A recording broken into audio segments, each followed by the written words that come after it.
Eddie Lacrosse is a sword for hire, and people come to him when they need an investigator who isn't afraid to use his brain or his blade. While looking for a noble's runaway daughter, he's contacted by an old friend with a very serious problem. The royal family in his homeland is in turmoil, and if the rumors are true, the heir is dead and the queen stands accused of the murder. As soon as he agrees to examine the situation, Lacrosse uncovers conspiracies and weird goings-on that may be connected to his own tragic past. He will have to dive deep into his own history and the criminal underworld, endangering himself for the sake of the kingdom, an old friend, and a lost love. GarbAugust is a reading event created by Criminali to celebrate fun books that other people might consider trash. I'll have a link to his channel in the description, and you can take a moment to like, comment, share, and subscribe to the channel of another YouTube creator you enjoy, where the algorithm will ruin your favorite genres with AI slop. The Sword Edge Blonde is a mashup of sword and sorcery fantasy and 1940s hard-boiled detective stories. It wears its genre influences openly, such as a character named Canino, just like a character in Chandler's The Big Sleep, and its major plot points could easily have been in a Lou Archer mystery novel by Ross MacDonald. The balance can feel a little bit off, as the story sometimes takes an abrupt turn into really dark territory, and readers might not be prepared for it with the generally positive atmosphere, especially in Arentia. Much of the plot rests on Lacrosse and his personal history. This is at odds with the traditional hard-boiled private investigator, who is most often not previously connected to the central mystery, and as such can be trusted and seen by the audience as an intrusive force for truth, if not positive moral agency among the rest of the cast of characters.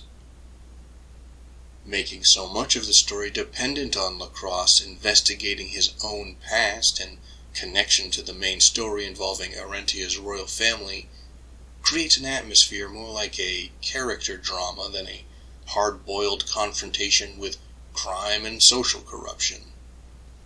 I have a problem with the early structure and that the book essentially starts over twice. Lacrosse is on an initial investigation, which gets interrupted to join up with another character, who then leads Lacrosse to the main plot. We're 6 chapters in before the central story kicks off, which can be a bit of a wait. The story is hard-boiled, but the setting leans more into fantasy.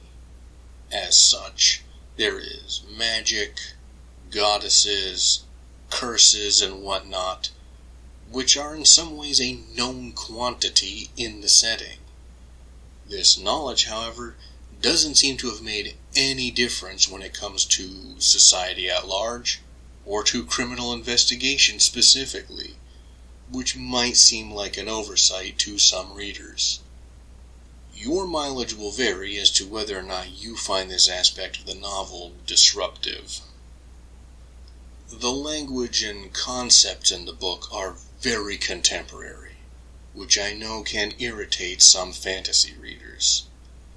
The vocabulary and language used are not even trying to replicate Raymond Chandler or Dashiell Hammett styles from the 1930s and 40s.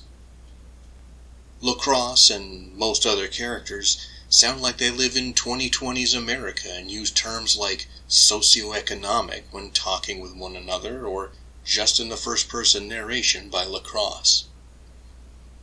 Sometimes this contemporary slant is fun, like there is a roadhouse called the Swayze, and its advertising declares, "Pain don't hurt."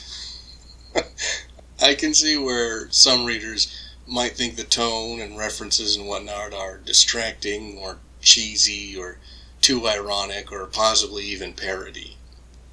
I don't find them overbearing, and with how Bledsoe handles the story, it comes across as sincere homage. He is a fan of both of these genres and is synthesizing them into an enjoyable novel. For reasons I can't quite put my finger on, this book reminds me most of James Crumley, specifically The Last Good Kiss. Maybe it has to do with the moral darkness and personal connections within the story. Either way, I think it's a mark of success for Bledsoe that his work exists in the same space as Crumley's. There is also Adam Christopher's Made to Kill, which is a retro-futurist science fiction hard-boiled detective story about a robot private investigator in an alternate 1960s Los Angeles. And in what is a strange element of the novel, I swear there is an oblique call-out to part of Wise Blood by Flannery O'Connor, and honestly, the Southern Gothic feeling is a good match for the dark and weird parts of this book. But what do you, the audience at home, think? Have you heard of The Sword-Edged Blonde? Do you think the mixing of hard-boiled detective and fantasy stories sounds like a good combination? What other genre mashups have you read and enjoyed? Feel free to share your thoughts in the comments. Thank you for taking the time to listen to my peculiar notions. If you appreciate this channel and want to support it, you know what to do. Until next time, read some good books, live, and be well.